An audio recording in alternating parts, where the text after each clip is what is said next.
টাকা পয়সা দিয়ে এনে লোক ভাড়া করে আমির হামদার বিরুদ্ধে মিছিল করাতে হবে, আমরা জিজ্ঞাসা করতে চাই।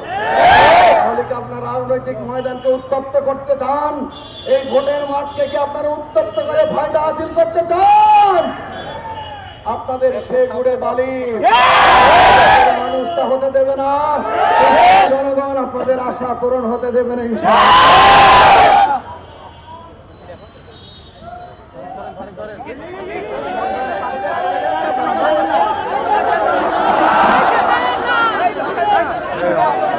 দর্শক এই মুহূর্তে দেখছি আমরা আসলে অনেক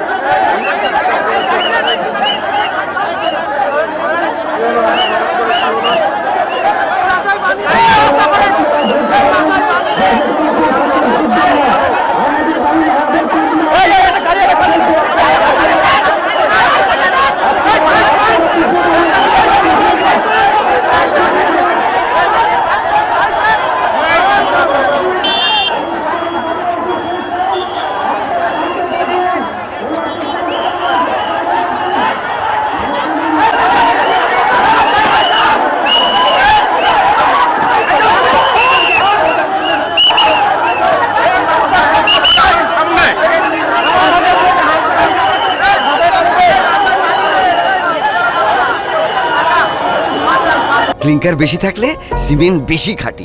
আনোয়ার সিমেন্ট। আমির হামদার কথা শুনে তৃপ্তিবোধ করত, আনন্দিত হতো, বাহাবা দিত, তার মাহফিল নেওয়ার জন্য মাসের পর মাস অপেক্ষা করত। সেই লোকগুলোই আমির হামদার বিরোধিতা শুরু করে দিল। সাথী বন্ধুগণের কারণ কি আমাদের কাছে পরিষ্কার, কেবলমাত্র রাজনৈতিক কারণেই, আদর্শিক কারণেই আমির হামদার পিছনে লাগা হয়েছে। সম্মানিত সাথী বন্ধুগণ, শুধু এখানেই শেষ নয়, সর্বশেষ মুফতি আমির হামদার এদেশের প্রায় সকল জেলা উপজেলায় হাজারো প্রোগ্রাম করেন। এই প্রোগ্রাম করতে যে মানুষ হিসাবে দু একটি ভুল হয়ে যেতেই পারে, এটি অস্বাভাবিক নয়।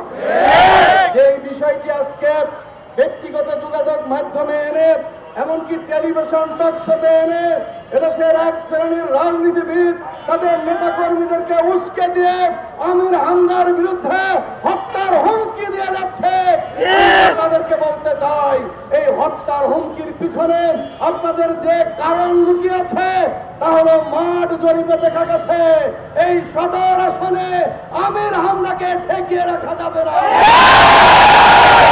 সেই পরাজয়ের অপমান সহ্য করতে পারবেন না বলেই আগে থেকে আমির হামদার বিরুদ্ধে নানা ধরনের ষড়যন্ত্র আপনারা শুরু করেছেন। ষড়যন্ত্রের শেষ, এখন তাকে হত্যা করতে হবে, দুনিয়ার বুক থেকে তাকে বিদায় করে দিতে হবে। এই জন্য প্রকাশ্যে তাকে হত্যার হুমকি দেওয়া হচ্ছে। আমরা পরিষ্কার বলে দিতে চাই, এইভাবে হত্যার হুমকি দিয়ে আপনারা যদি আপনাদের নেতা কর্মীদেরকে উস্কে দিয়ে কোন দুর্ঘটনা ঘটে, দলের সব দায় দায়িত্ব আপনাদেরকে বহন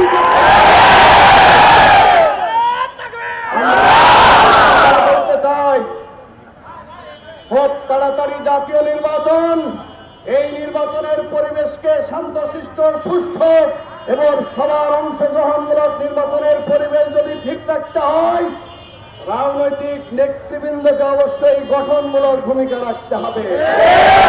আমরা একটি দলের কুষ্টিয়া রাজনৈতিক নেতৃবৃন্দের উদ্দেশ্যে বলতে চাই, সম্মানিত ভাইরা, আপনারা প্রেস রিলিজ দিয়েছিলেন, আমির হামদাকে বলেছিলেন সে যেন দুঃখ প্রকাশ করে। আপনাদের প্রেস রিলিজের পরে যদিও 3 বছর আগেই আমির হামদা কথা বলার জন্য দুঃখ প্রকাশ করেছিলেন, তারপরও আপনাদের অনুরোধে তিনি আবার দুঃখ প্রকাশ করেছেন। তারপরেও কেন মাঠে এনে মহিলাদেরকে ভাড়া করে এনে আমির হামদার বিরুদ্ধে মিছিল করাতে হবে?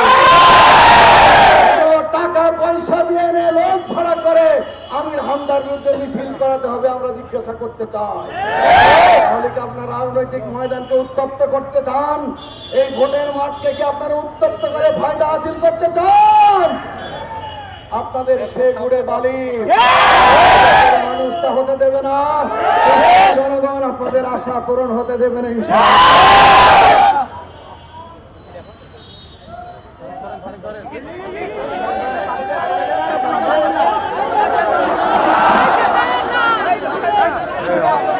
দর্শক এই মুহূর্তে দেখছি আমরা আসলে উনি